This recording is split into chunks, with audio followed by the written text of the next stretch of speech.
너에게 평화가 있기를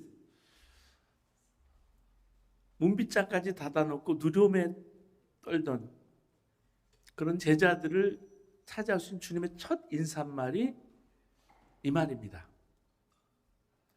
너에게 평안이 있기를. 주님, 이 자리에 있는 우리 모두에게 동일한 평안의 복을 주께서 주시기를 바랍니다. 여전히 어둠의 시간을 보내고 있는 분들, 절망의 시면에 빠져 있는 이들, 전쟁의 참상을 겪으며 깊은 두려움에 사로잡힌 중동과 우크라이나 사람들, 희생된 가족들, 또 난민이 돼서 세상을 떠돌고 있는 모든 이들에게 주님의 위로와 평강이 함께 하시기를 빕니다. 미국 이스라엘의 공습으로 170여 명의 사망자가 발생한 이란 미나브 초등학교 폭격 사건으로 인해서 상처 입고 아파하는데 아무도 용서를 구하는 사람이 없어요. 저는 미국에 사는 그리스도인으로서, 미국에 사는 한인으로서 주님 앞에 그리고 이란의 여자 초등학교 학생들과 또 유족들 앞에 용서를 구합니다. 지난 사순절 병상의 자리에서 아파하며 함께 기도해오고 또 연대해온 우리 가족들에게 또한 치유와 생명을 주시기를 원합니다. 고난 중에 특별한 은혜를 부어주시는 하나님의 사랑을 경험했다고 키모테라피 중에 병상에서 간증하는 성도님의 간증을 들을 때 제 마음이 참 특별한 은혜가 저에게는 있었어요. 부어주시는 은혜요. 근데 여러분, 이런 부어주시는 은혜를 고난 중에도 하나님 풍성히 주세요. 여러분, 그걸 느끼십니까?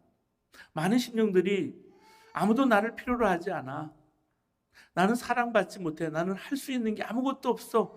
낙심에 빠져 있을 때가 참 많잖아요. 지금 하나님의 풍성한 은혜가 부어지고 있다는 것이 실감나지 않는 분도 계실 수 있어요. 하나님의 은혜는 그러나 언제나 우리에게 폭포수같이 부어지고 있습니다. 근데 우리가 느끼는 하나님의 풍성한 은혜를 이게 부족하다고 느낄 때가 많다라는 거죠. 그럼 왜 이런 일이 우리에게 생기는 걸까요? 마음에 하나님의 은혜를 가로막는 영적 장애물이 있기 때문에 그렇습니다. 그 중에 하나가 뭐냐면 낙심하는 거예요. 예수님의 부활은 참으로 놀라운 사건이었습니다. 제자들로는 정말 깜짝 놀랄 일이고요. 기뻐할 일이에요. 근데 성경을 자세히 읽어보면 제자들에게 그런 기쁨을 찾아보기가 사실은 어려워요. 자, 예수님의 무덤이 비었다는 소식을 들었을 때 베드로하고 요한에는 예수님의 무덤에 가보려고 하지 않았던 사실도 그렇고요. 막달라 마리아와 다른 여자들, 예수님의 남성 제자들은 다 도망갔는데 예수님 사랑하시던 여성 제자들은 끝까지 예수님 옆에 있었어요. 그 막달라 마리아가 부활하신 예수님을 만났다라고 했는데도 여전히 다락방에 숨어 있었던 제자들도 그렇고요. 모든 제자들이 다 부활하신 예수님을 만났는데도 도마는 끝까지 완강하게 부인했던 모습도 그렇습니다. 근데 이 정도는 당시 상황이 너무 살벌했고 제자들에게 부활의 믿음이 없었기 때문이라고 우리가 이해할 수도 있습니다. 근데 오늘 본문에 나오는 기사는 정말 다시 읽어봐도 이해하기 어려워요. 제자들은 이미 부활한 예수님을 2번씩이나 만난 후에요. 2번이나. 이제는 믿음의 문제가 되지 않아요. 예수님 부활하신 걸 봤어요, 직접. 그런데 베드로하고 다른 제자들은 제자의 길을 포기하고 다시 어부 생활로 돌아갔습니다. 각자의 생활로. 사랑하는 여러분, 부활은 정말 하나님의 능력이고 성도들에게는 큰 기쁨입니다. 그런데 제자들의 마음에는 왜 이렇게 낙심이 찼을까요? 무겁고 우울했을까요? 그들 안에 분명 은혜의 장애물이 있었기 때문입니다. 그것은 바로 낙심의 영이에요. 제가 왜 낙심의 영이라고 얘기할까요? 낙심은요, 우리를 사로잡고 있는 영의 역사예요. 여러분, 제자들은 예수님께서 십자가에 달리실 때 예수님 버리고 도망갔잖아요. 근데 그 기억들이 제자들을 계속해서 괴롭혔을 거예요. 분명히 트라우마가 있었어요. 특히 베드로는 예수님을 3번씩이나 부인했어요. 근데 그 죄책감 때문에 베드로가 많이 몸부림을 쳤던 것을 우리가 볼 수 있어요. 그래서 부활하신 예수님 만났을 때 베드로는 자신이 예수님을 부인하였다는 생각만 들었어요. 그러니까 그 생각이 계속 나니까 기쁠 리가 만무하죠. 예수님께서 자신을 얼마나 가증히 여기실까? 3번이나 부인했던 나를, 그래서 디베라 바다로 돌아가려고 했던 거예요. 여기서 베드로와 제자들의 문제가 무엇이었을까요? 십자가에서 모든 사람들의 죄를 다 지시고 죽으셨다가 부활하신 예수님 만났어요. 2번씩이나 만나고도 여러분, 예수님 부활하신 예수님의 기쁜 소식을 그 마음속에 받아들이지 않았어요. 예수님을 배반하고 도망간 죄, 예수님을 3번이나 부인한 죄, 그 죄를 여전히 지니고 있는 거예요. 자기가 지고 있는 거예요. 그 죄책감을. 부활하신 예수님께서 제자들에게 오셨어요. 근데요, 책망부터 하셨습니까? 야단부터 치셨어요? 한마디도 책망하지 않으셨어요. 오히려 첫 인사말이 내가 너에게 평안을 주노라 하시면서 위로하셨습니다. 예수님께서는 이미 다 용서하셨다라는 거예요.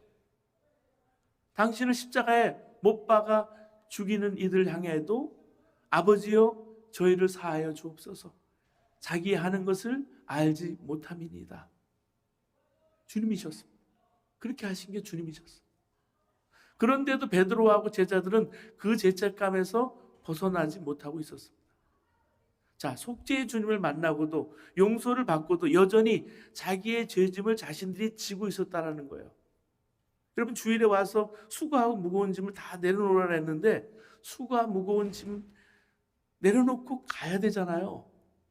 근데 여전히 그 짐을 지고서 다시 일주일을 살고 또 짐을 가지고 오는 것과 똑같은 모습인 거예요.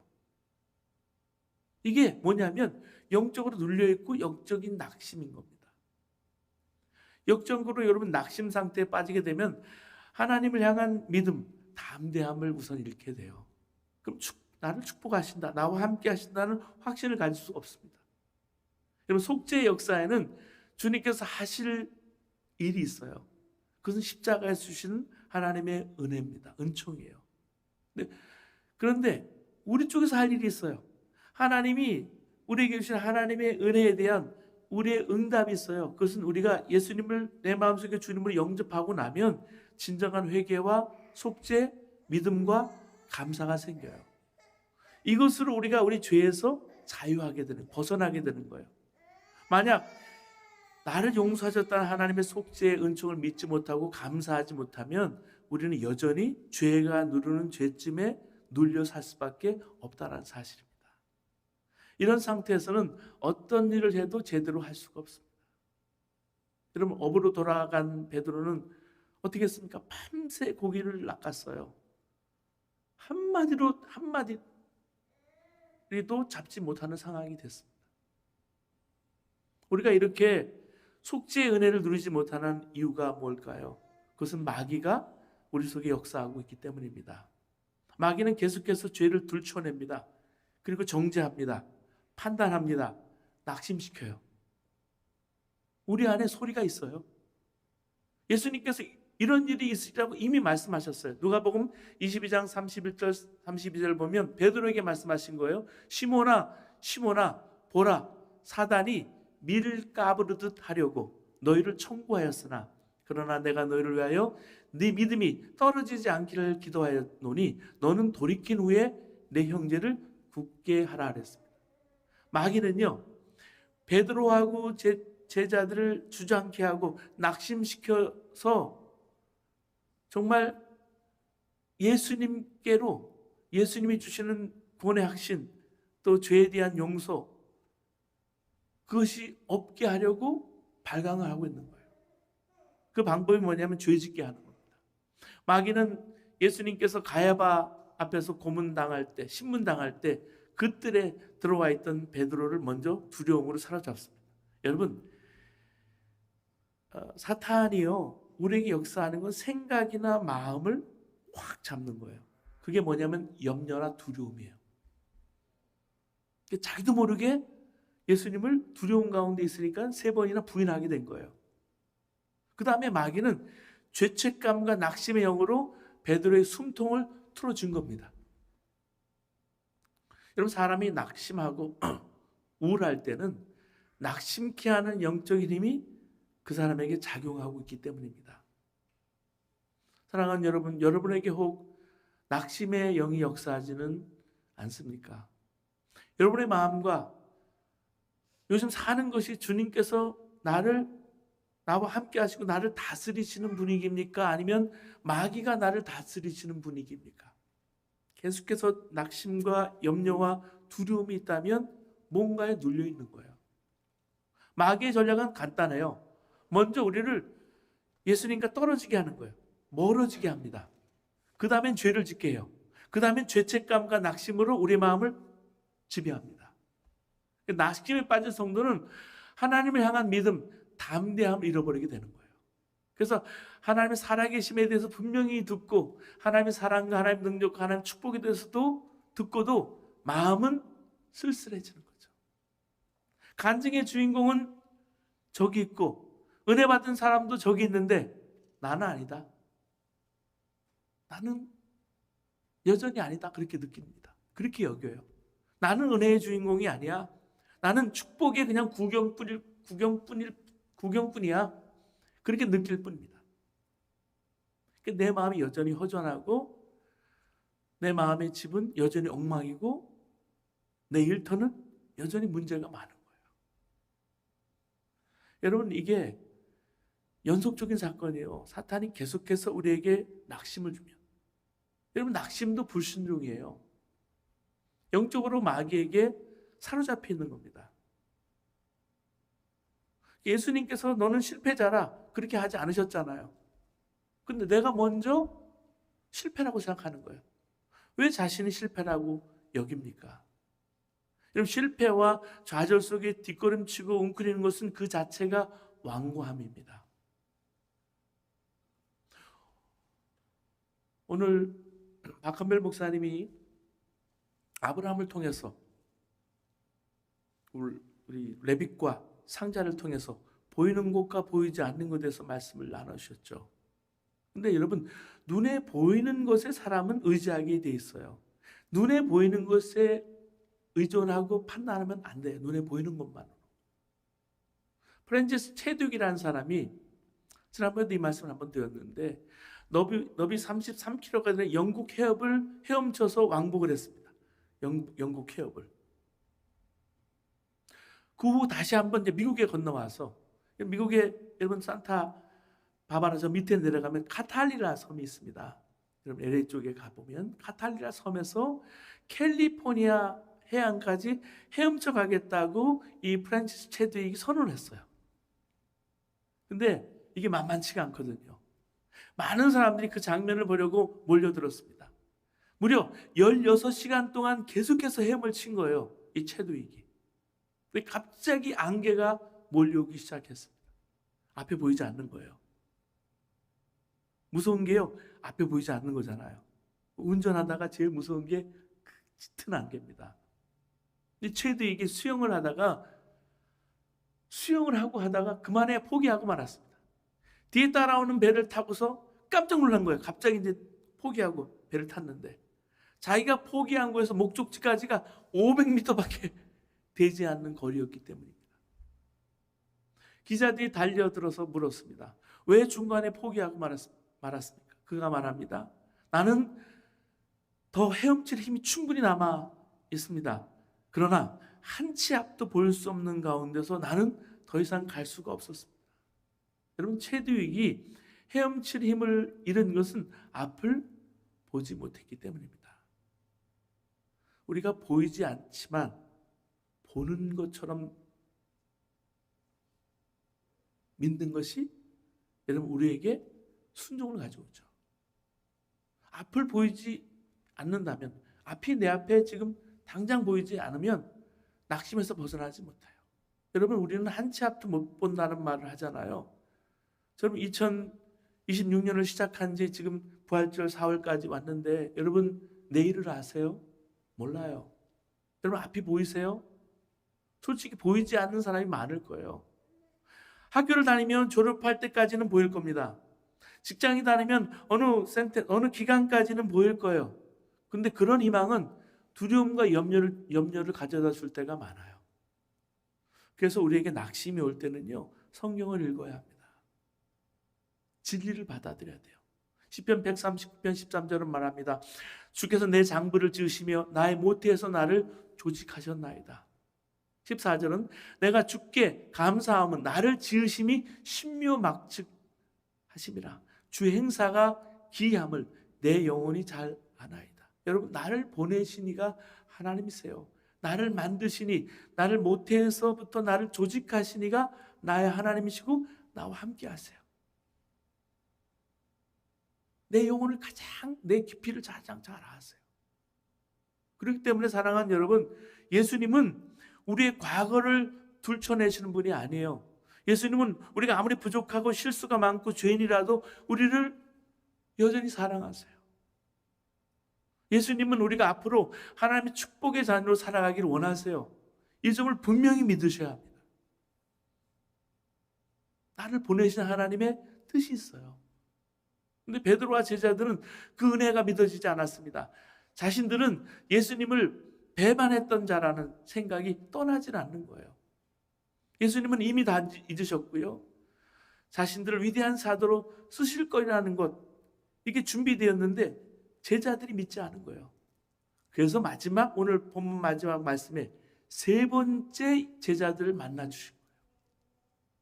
제자들의 마음에 낙심을 제거하기 위해서 예수님은 고기 잡으러 나갔으나 한 마리 잡지 못한 제자들에게 뭐라고 말씀하십니까? 내 오른편에, 배 오른편에 그물을 던지라 그랬습니다. 그 말씀대로 순종한 베드로가 큰 고기 몇 마리 잡았습니까? 153마리를 잡히는 것을 보았어요. 옛날 모나미 볼펜에만 153 이렇게 적혀 있는 게 아니고요. 순종했을 때 그물이 찢어지도록 나갔다라는 거죠. 그때 요한은 이 말씀을 하신 분이 예수님인 것을 알게 돼서 눈이 뜨인 거죠. 그래서 베드로는 예수님께 달려왔습니다. 자, 주님께서 베드로에게 이렇게 많은 고기를 잡게 하신 의도가 있었을 거예요. 무엇이었을까요? 고생하는 것이, 실패하는 것이 안쓰러워서 고깃대를 한꺼번에 몰아주신 걸까요? 아닙니다. 내가 말씀에 의지해서 말씀에 순종함으로 자신을 통해서 하나님의 능력이 나타나는 것을 보여주려고 하신 거예요. 여러분, 이보다 더 큰 용서의 증거가 어디 있습니까? 하나님께서 나를 통해서 역사하시는구나. 실패한 나, 낙심해 있는 나, 근데 주님이 나를 통해서 능력을 역사하시는구나. 하나님이 나를 용서하셨구나. 나의 과거의 실패가 다 사라졌구나. 완전히 용서받았음과 주님이 그들을 위대하게 사용하심을 체험케 하신 것입니다. 여러분, 귀를 기울여 보시기 바랍니다. 베드로 처음에는 예수님인 줄 몰랐어요. 모른 채 말씀만 들었어요. 예수님께서도 지금 우리에게 이렇게 역사하세요. 가정에서, 교회에서, 여러분 일터에서 우리가 해야 할 일은 하나예요. 오른편에 너 그물을 한번 던져봐라. 기도해라. 부활의 기쁜 소식을 전해라.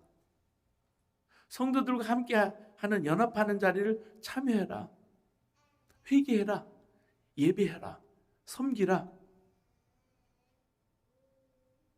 한국으로 가신 분이, 집사님 한 분이 한국으로 가시면서 헌금을 하셨는데 우리 김세정 사모님하고 이민옥 권사님을 위해서 헌금을 준비해 주셔서 봉투 2개를 준비해 주시고 가셨는데 남아있는 게 봉투 2개가 아니고요. 저들을 한 위로하고 격려, 사랑이 담겨 있어서 정말 그 순종에 너무 감사했어요. 여러분, 하나님의 능력이 나타남을 통해서 예수님께서 우리를 용서하신 것과 우리를 통해서 하나님의 영광을 작지만 그것을 통해 받으시려고 하는 거예요. 여러분, 그러면 낙심이 떠나갑니다. 문둥병 그 나아만 장군이, 문둥병 환자였던 나아만 장군이 요단강에 7번 몸을 담거나 모욕 하나 할 때 여러분 담궜잖아요. 그런 자세가 중요한 거, 자세를 가지는 거예요. 우리가 깨달아야 하는 것은 결국 우리의 결단과 우리의 노력으로는 안 되는 것입니다. 베드로와 제자들의 실패, 예수님 부인한 일, 낙심과 실패는 당연한 일입니다. 애초부터 할 수 있다고 여긴 게 잘못이고 착각인 거예요. 실패, 이제 진실을 안 것뿐입니다. 낙심할 게 아니에요. 본능의 경제학이라고 비키 쿤겔이 쓴 책이 있는데 이 책의 내용이 참 독특해서 여러분께 소개합니다. 덜 매력적인 사람들이 더 성공한다 라는 내용이에요. 미모가 경쟁력이고 그렇잖아요. 미인이 더 많은 기회를 갖는다고 그렇게 봐요. 사람들이 한국 가도 피부과나 성형외과가 그렇게 성행하는 이유가 여러분 그 아시아에서 그렇게 한국의 경쟁력 그 찬스를 얻으려고 그렇게 한국으로 몰려가요. 근데 여러분 생각해 보세요. 왜 고위직으로 갈수록 미인보다 평범하거나 덜 매력적인 외모의 사람들이 더 눈에 띌까요? 평범한 외모의 소유자들은 사람들의 경계심을 무너뜨리고 강력한 신뢰감과 편안함으로 이끌어내는데 이런 이유로 그들은 보다 쉽게 각계각층의 충성을 확보할 수 있기 때문에 덜 매력적인 외모의 사람들이 더 성공한다고 이 비키 쿤겔은 이 책에서 얘기하고 있더라고요. 예쁘신 분들에게는 죄송합니다. 그런데 외모의 완벽함이 중요한 게 아니라는 거죠. 그런 것에 여러분 주눅 들지 마시고 사랑하는 여러분, 불완전한 나를 하나님이 나를 아끼시고 보내셨어요. 포옹하시는 거예요. 제가 장애인 부서를 오랫동안 섬겼는데요. 그 아이들이 우리가 생각하는 것과는 정상이 아니잖아요. 불완전하잖아요. 근데 더 사랑하고요. 더 포옹해요. 그런 아이들을 가진 부모님들이요. 더 큰 사랑을 가지고 섬기는 걸 봤어요. 그렇기 때문에 불완전하다. 너는 실패자다. 실패자이다. 낙심이 주는 마귀에게 속으면 안 되는 거예요. 여러분 예수님의 이름으로 낙심을 꾸짖으시기 바랍니다. 그리고 말씀에 순종해 보시기 바랍니다. 마귀는 울며 떠나갈 수밖에 없는 거예요. 이제 더 필요한 것은 예수님이 나를 향하신 하나님의 사랑을 아는 거예요. 많은 성도들이 하나님의 사랑을 머리로만 알지 가슴으로 느껴보지 못합니다. 스탠리 존스 선교사님의 순례자의 노래라는 책에 이런 일화가 나옵니다. 스탠리 존스 선교사님은 인도 선교사님이거든요. 6개월간 인도 전도 여행을 이제 떠날 때 메리 웹스터라는 자매가 쪽지 한 장을 이렇게 주더래요. 펴보니까 쪽지 내용은 간단해요. 예수님과 함께 재미있게 놀다 오세요. 쓰여 있었어요. 인도 오지로 전도 여행을 떠나는 사람에게 하는 말로는 너무 경박한 말처럼 들리는 거예요. 하지만 생각하면 생각할수록 내가 곱씹으면 이렇게 생각할수록 그녀의 말이 진리라는 사실이 더 깨달아지는 거예요. 그것은 내가 그리스도인이 되어 누리고 있는 것을 정확하게 꼬집은 것이다. 나는 재미를 누리고 있다. 예수와 함께하는 재미를. 그리스도인이 되는 것은 재미있는 일이다. 여러분, 예수 믿는 게 재미있으십니까? 행복하십니까? 부활의 기쁨이 나와 함께 하십니까? 이제 수고했다. 나와 함께 좀 놀자. 여러분, 부활하신 주님과 동행하는 사람은 예수님과 함께 재밌게 노는 사람이에요. 겨울은 지나고 비도 왔다. 이제 비둘기의 소리가 우리에게 들리는구나. 나의 사랑, 나의 어여쁜 자야, 일어나 함께 가자. 또 나랑 좀 같이 놀자. 우리가 하루하루를 주님과 함께 재미있게 노는 것임을 믿으시기 바랍니다. 성도 여러분, 왜 낙심하십니까? 베드로보다 더 실패하셨습니까? 예수님께서는 큰 실패자 베드로도 치료해서 큰 사도로 쓰셨습니다. 오늘 본문은 베드로의 부활절 이야기예요. 어떤 낙심에도 승리하시기를 주님의 이름으로 축원합니다.